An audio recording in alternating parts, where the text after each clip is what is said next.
Memoria Sur, un podcast de Diario Sur para hablar y disfrutar de la historia, con Ana Pérez Brián y Curro Fernández Sibaja. Espacio patrocinado por Cajamar, banca cooperativa.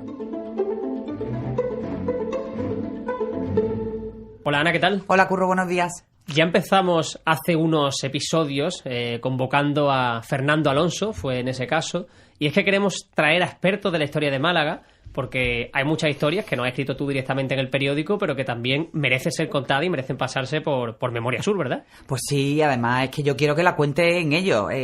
Como tú bien dices, incorporamos el otro día a Fernando Alonso y hoy tenemos con nosotros a ese otro 50% de historias maravillosas que están escritas bajo el epígrafe de A la sombra de la historia. Luego también publican a lo largo del año, pero esa sección de verano que nos refresca y nos cuentan historias alucinantes, que además ya están en formato libro, que es Víctor Heredia, a quien tengo aquí al lado y a quien doy la bienvenida y sobre todo las gracias por haberte dejado secuestrar, igual que se ha dejado secuestrar Fernando. Pues nada, buenos días Ana, buenos días Curro. ¿Qué tal, Víctor? Pues nada, estoy aquí con Aquí todo el placer encantados de ser secuestrado. Han sido los dos grandes fichajes de la temporada de Memoria Sur, que nosotros también tenemos nuestro mercado de invierno. Exactamente, nos reforzamos para contar la historia de Málaga.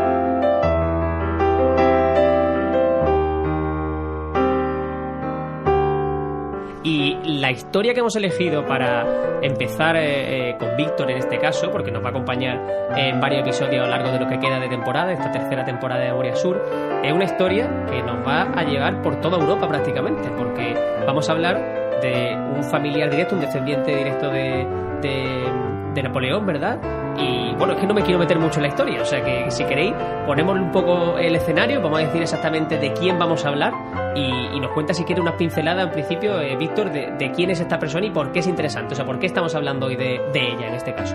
Bueno, pues efectivamente hablamos de una mujer, como tú habías dicho, Curro, es María Leticia Bonaparte Weiss, una mujer aunque tuvo muchas identidades, es decir, fue también pues Madame Rattazzi, la princesa Solms, la condesa Solms, la señora de Rute, y eso sin contar los abundantes seudónimos literarios que utilizó en sus obras escritas, ¿no? Pero la Madame Rattazzi, parece que fue el nombre con el que fue más conocida a lo largo de su vida, o la princesa Bonaparte, fue una mujer que nace dentro de esa familia imperial, ¿no? Es sobrina nieta de Napoleón Bonaparte, es nieta de Luciano, un poco el hermano repudiado de Napoleón, ya por eso traía hay también una historia previa, y además ella es hija de una hija de Luciano, de Leticia, y a su vez, aunque adopta el nombre del apellido del marido de su madre, pero no es su padre. Si ya vemos cómo es. Ya empiezan ahí las ramas. Ya empezamos a salir, ya vemos que hay una serie de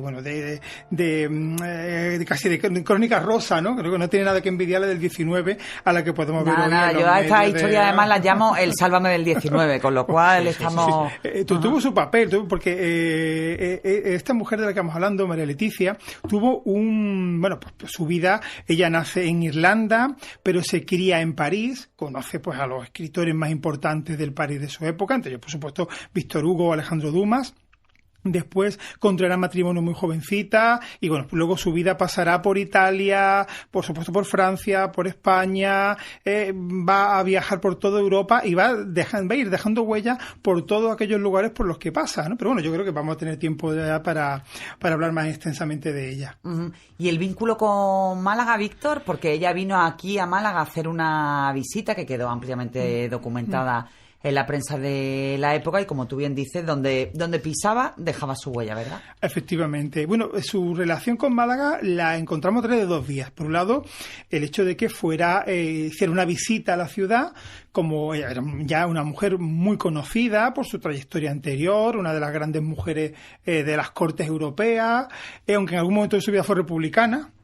Puede parecer algo paradójico, dado el linaje al que pertenecía, pero una mujer, en todo caso, de ideas avanzadas para su época, muy, muy conocida y reconocida, y que hace una estancia en Málaga, en la que visita, pues, todo tipo de instituciones. Es llamativo porque no es la típica visita de que podemos pensar de alguien ilustre que, bueno, pues recorre algunos monumentos, hace comentarios sobre el buen clima, que era lo tradicional, sino que ella va a implicarse en conocer instituciones de la ciudad, va a estar varios días, va a visitar, por ejemplo, pues la Academia de Bellas Artes, el cementerio de San Miguel. Pues va a tener interés en conocer este recinto funerario, va a visitar, por ejemplo, el instituto, uno de los que no hay que olvidar que era el centro de enseñanza más importante que había en Málaga entonces, y fue durante mucho tiempo, ¿no?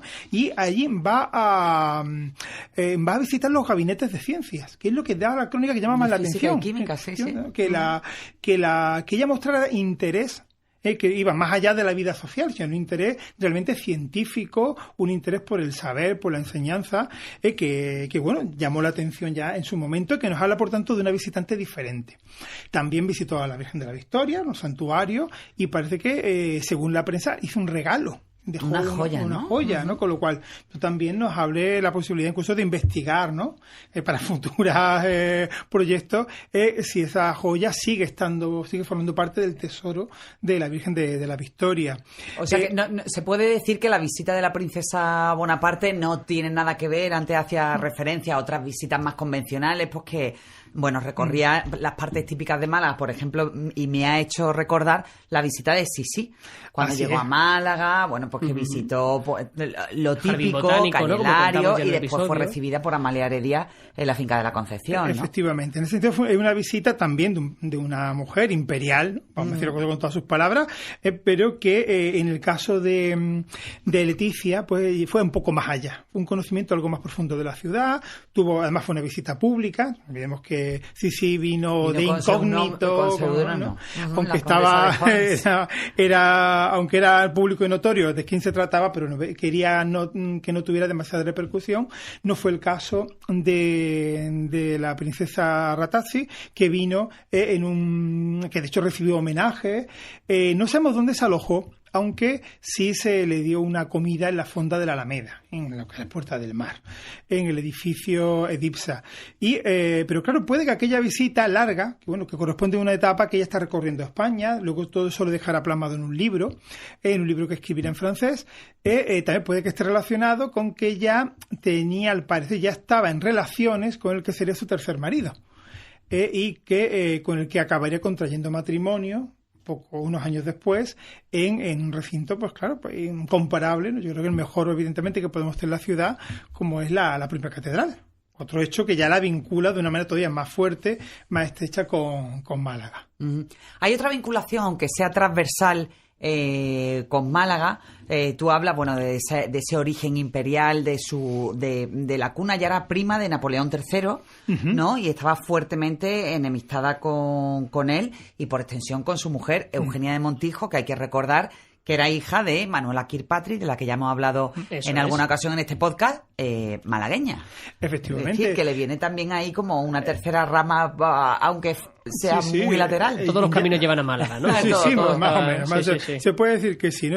Málaga es el sitio que siempre está ahí. Que nadie aparentemente le da importancia, pero siempre aparece en cualquier historia de la contemporánea, ¿no? Un lugar que de alguna manera acoge pues toda la historia en mayor o menor medida. Pues sí, efectivamente, ya había una enemistad. Que parece que esa enemistad, incluso más que con su primo, Napoleón III, pues era con su mujer, con Eugenia de Montijo, que esa rivalidad ya llevó a que de hecho fuera expulsada de la Francia del Segundo Imperio y acabara pues en Saboya, y de ahí ya, bueno, pues lo que sería, ya se estaba constituyendo el Reino de Italia, donde pues acabaría pues conociendo a su segundo marido, ¿no? Que era pues un político italiano, Urbano Ratazzi, que además, claro, Leticia no se contentaba evidentemente con medias figuras. Ratazzi era uno de los políticos más importantes de esa Italia del Risorgimento, que de hecho fue primer ministro, presidente del gobierno del naciente Reino de Italia en los años siguientes, con lo cual una mujer que siempre se movió pues en esas altas esferas de cualquier país en el que estuviera. Total, porque su primer marido ella contrajo matrimonio muy joven, ¿no? Creo que a los 17 años. Efectivamente, a los 17 años contrajo matrimonio ya con un conde alsaciano, dentro pues, de París, pues donde ella, pues bueno, aunque nace en Irlanda, pero su madre la traslada a París y allí es donde va a tener su primera formación, donde va a ser presentada en sociedad y va a emparentar pues con este conde, con un conde alsaciano, el conde de Solms, que va a ser un poco también uno de los títulos que ella adopte, ¿no? Su marido marchará a América y morirá años después, con lo cual ella enviudará. Pero va a tener tiempo para, una vez que se produce esa separación, pues a tener su primer hijo, que va a ser Alexis de Pommeraye, ¿no? Que es fruto de una relación, podemos decir, extramatrimonial, pues con otro personaje, pues de esa corte de los milagros, que era ese París, que se estaba moviendo, pues entre regímenes, entre una monarquía, una república y de nuevo, pues ya el Segundo Imperio, ¿no? Dejadme que recoja aquí para poner un poco de orden, que estamos soltando quizás toda la información y la gente que lo esté escuchando puede que se esté liando, y en definitiva lo que estamos diciendo es eso, ¿no? Por situarla en el mapa de la época, era prima del que acabaría siendo Napoleón III, es decir, emperador de Francia, y se casó, como tú dices, muy jovencita, con 17 años, y se separó, es decir, no enviudó hasta más tarde, sino que se separó y tuvo un hijo en este caso, ¿verdad? Si no me equivoco. Así es, sí, Alexis. Eso, fuera del matrimonio, ¿no? Por así decirlo. O sea, quiero decir que una mujer bastante adelantada a su tiempo, bastante independiente. Estamos hablando de mitad del siglo XIX. Era su propia historia, porque ella era hija también de una relación fuera del matrimonio de su madre, bueno, ya después de una separación, ¿no? Pero con lo cual, aunque ella adopte ese apellido Wise, se ha comido en buena parte Wise, realmente pues su padre biológico no va a ser el padre legal, ¿no? Y es algo conocido, con lo cual, al fin y al cabo, ya pues repite en su vida lo que ya ha vivido, ¿no? En su juventud, en su infancia. Expulsada de Francia, como tú decías también, va hacia Italia, a Turín, si no me equivoco, y ahí es cuando empieza quizá su parte más activa como escritora, como periodista. Efectivamente, ya con toda la formación que tenía y bueno, con esos contactos que había desarrollado con los escritores pues más famosos de la Francia de su tiempo, pues ella va a desarrollar una afición literaria muy importante que le va a llevar a escribir libros, novelas, también a ser editora de revistas. No sé hasta qué punto era habitual eso en una mujer en esa época, porque aparte veíamos que ella escribe con varios seudónimos, ¿no? Sí, con varios seudónimos y algunos de ellos de varón. Sí, exactamente. Que era lo que se estilaba para que realmente no se viera que era una mujer la que estaba detrás de esa obra literaria, claro, porque automáticamente se le quitaba prestigio. Claro, eso que quería preguntar, porque digo, no sé si es por ser mujer, si era precisamente por la esfera de la sociedad a la que pertenecía y prefería no dar su nombre, un poco de todo, o sea, no sé por qué utilizaba esos seudónimos. Como bien ha dicho Ana, es un recurso para estas mujeres que sí que se movían en un mundo masculino, casi en un nivel de igualdad, pues aunque claro, físicamente, evidentemente se sabían que eran mujeres, pero a la hora de plasmarlo en la literatura, pues era fácil o común recurrir a seudónimos que ocultaran pues su condición femenina, ¿no? Pues como seudónimo claramente masculino, así que era el Barón de Stock, o en otro era la Musa de los Alpes, ¿no? Que era un poco, ya sí daba a entender su condición de mujer, pero era una manera de ocultar o de mantener en un segundo plano, ¿no? Pues el hecho de que era una mujer que se estaba moviendo desde un punto de vista intelectual, como digo, al mismo nivel de los varones, ¿no? Ajá, en Málaga tenemos el caso, por ejemplo, que hemos hablado también en otro podcast de eso, de Sabina Muchar, una de las primeras fotógrafas que hubo en Málaga, fotógrafa de guerra, y que durante muchísimos años, bueno, toda su vida firmó como S. Muchart. Incluso más adelante en el tiempo, porque eso es una fecha más cercana. O sea que... Sí, porque la identidad de Sabina se ha conocido hace relativamente poco. Ella, de hecho, hay gente que sí tiene en la cabeza determinadas fotografías antiguas de la Plaza de la Constitución, que era donde tenía el estudio. En esa primera planta de uno de los frentes de la plaza se ve el cartel de S. Muchart, fotografía S. Muchart. Efectivamente, firmaba, y bueno, hasta que no sacudió los padrones, Juan Antonio Fernández Rivero, investigando la historia de la fotografía en Málaga, fue al padrón y se encontró que la S era Sabina. Y claro, pero pensamos, en aquel momento todo el mundo tenía que saber que si iba a lo que se me encontrara era una mujer, una fotógrafa, pero en su publicidad, en su firma, todo siempre su condición de mujer quedaba oculta detrás de esa inicial, que evidentemente pues no decía nada al respecto. Quedaba curioso. Hablábamos también con Fernando Alonso en los episodios que grabamos con él, de la situación o de lo que se esperaba de las mujeres en aquella época, en el sentido de que en muchas ocasiones quedan escritos de que las mujeres solamente entre comillas, bailaban o que no hacían, digamos, nada, tocaban el piano, exactamente, digamos que en esa época no hacían nada práctico, pero aquí estamos viendo precisamente que hablamos de una mujer que sí escribe, que sí es prolífica, que sí tiene un interés cultural. No sé hasta qué punto eso era lo más habitual en aquella época. Imagino que es una mujer muy revolucionaria, porque se hacía todo ese tipo de cosas en diferentes países, además, es como que tendría esa habilidad, esa inquietud cultural también. Sí, efectivamente, Leticia es una mujer que rompe moldes. No es un caso exclusivo, pero sí es muy particular, ¿no? El hecho de que, evidentemente, con una condición social también que la acompañaba, que se lo permitía, que le había permitido tener un acceso a un determinado nivel cultural o formativo, y luego, pues, también su personalidad era muy importante. No hay que olvidar que ella tiene un comentario por ahí de que la alimentaba más las críticas de sus enemigos que las alabanzas de sus amigos, ¿no? Con un carácter muy fuerte que se crecía ante el rechazo, ante la adversidad, y que evidentemente se hacía notar. Quizá ahí la podemos enlazar muy directamente con Amalia Heredia, una mujer que evidentemente, sin salirse de los cauces establecidos para las mujeres de su condición social y de su época, pero que pero apuraban todo al lo que extremo, podían. sí, que exploraban todos esos límites. ¿no? Llegaban hasta esos límites y los bordeaban. Sin caer en el escándalo. Efectivamente. Pero sí que eran absolutamente rompedoras. Oye, Víctor, ¿y su marido, Luis de Rute, el malagueño, que además era más joven que ella, ¿no? Pues sí, era 13 años más joven que ella.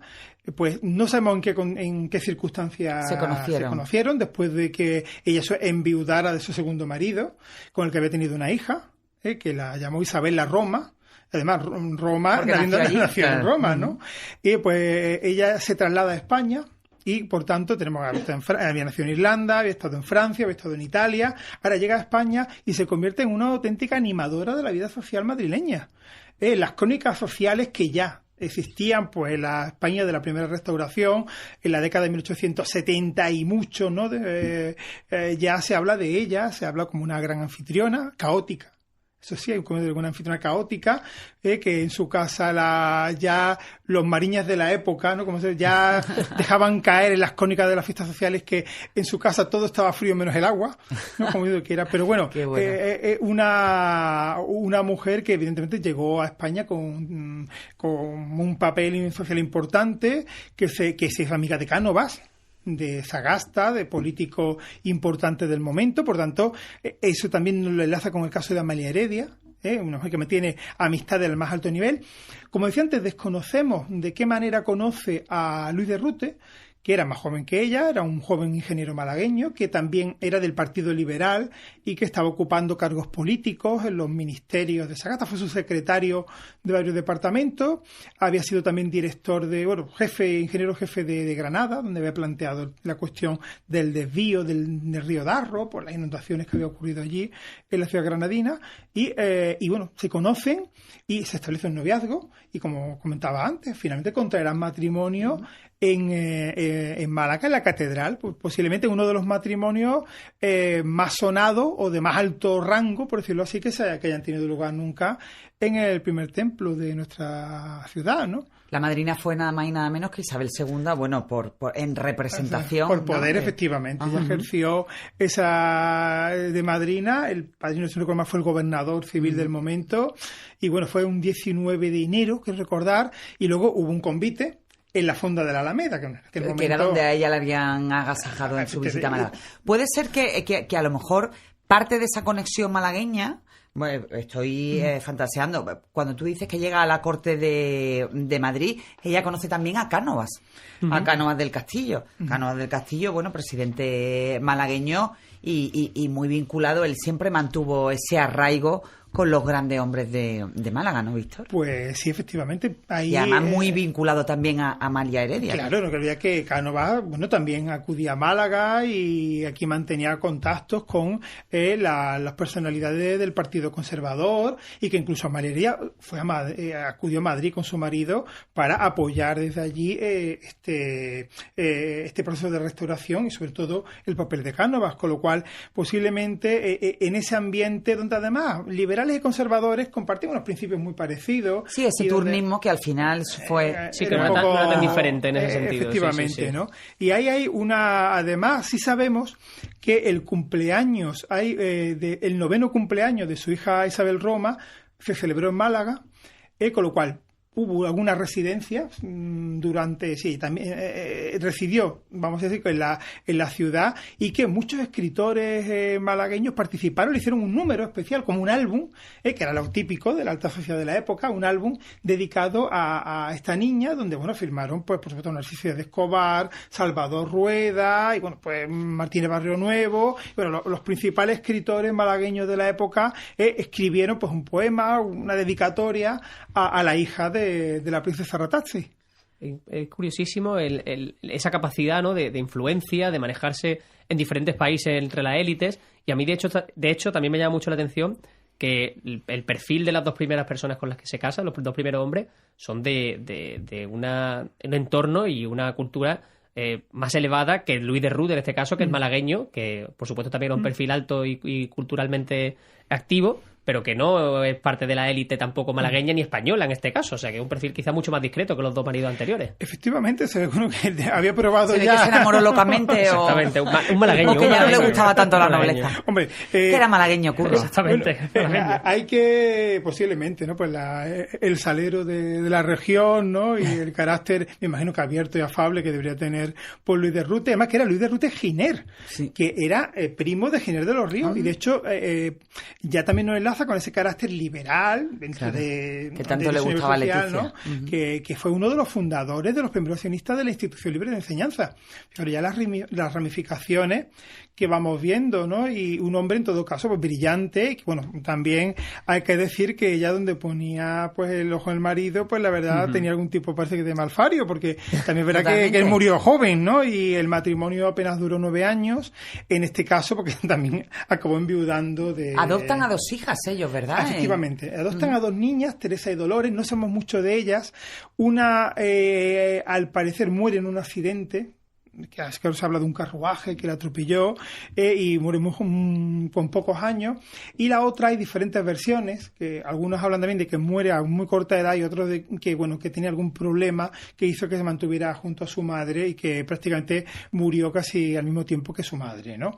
Que su madre adoptiva. Eso nos habla de que quisieron, ¿no?, formar familia.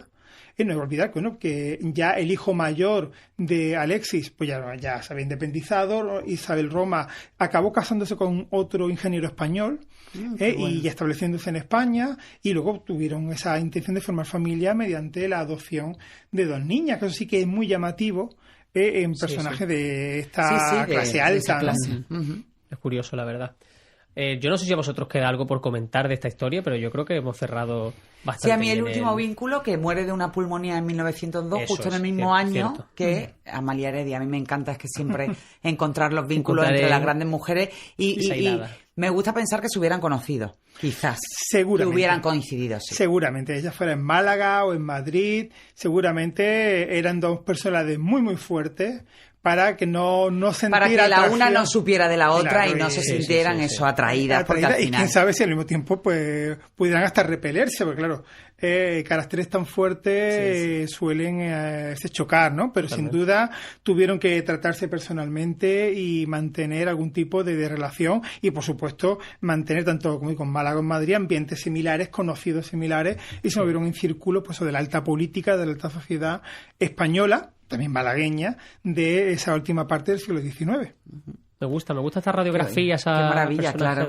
Sí, es que además a mí, Víctor es que tiene la capacidad, hoy lo presentamos en el podcast de Memoria Sur, pero yo que lo he escuchado muchísimas veces, que además también me lo llevé en una ocasión que te tengo que volver a invitar, visto las charlas de la Malagueta, habló conmigo de ese origen del barrio de la Malagueta, y la charla fue absolutamente maravillosa. A mí casi me dejaba sin palabras, se lo dejé casi todo a él. Pero si veis que hablo demasiado, cuenta me lo la decís. historia muy bien. No, nosotros encantados. En absoluto. Yo de hecho tengo muchas ganas de que te robaremos otra vez parte de tu tiempo para eso, de un capítulo que sé que va a venir y que vamos a grabar, que es precisamente el de los hoteles de Calle Larios. Esos hotelitos, esa historia de hoteles de Calle Larios, que yo creo que va a ser un podcast muy chulo, y lo dejo, y ya lo contaremos para futuras semanas, que seguro que vamos a hacerlo también. Así que por mi parte, y bueno, por la de Ana también, Víctor, mil gracias, que nos lo pone muy fácil, de verdad. Mil Ha gracias. sido un placer y prometemos volver a secuestrarte. Pues nada, pues gracias a vosotros por darme la oportunidad de participar en este podcast, y bueno, ha sido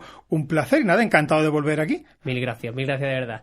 Ahora nosotros nos escuchamos la semana que viene y vamos a seguir contando más historias de Málaga. Muchas gracias. A ti siempre, Curro. Memoria Sur es un podcast de Diario Sur. Escucha un nuevo episodio cada semana en iVoox, Spotify, Apple Podcasts y consulta las referencias de este episodio en diariosur.es.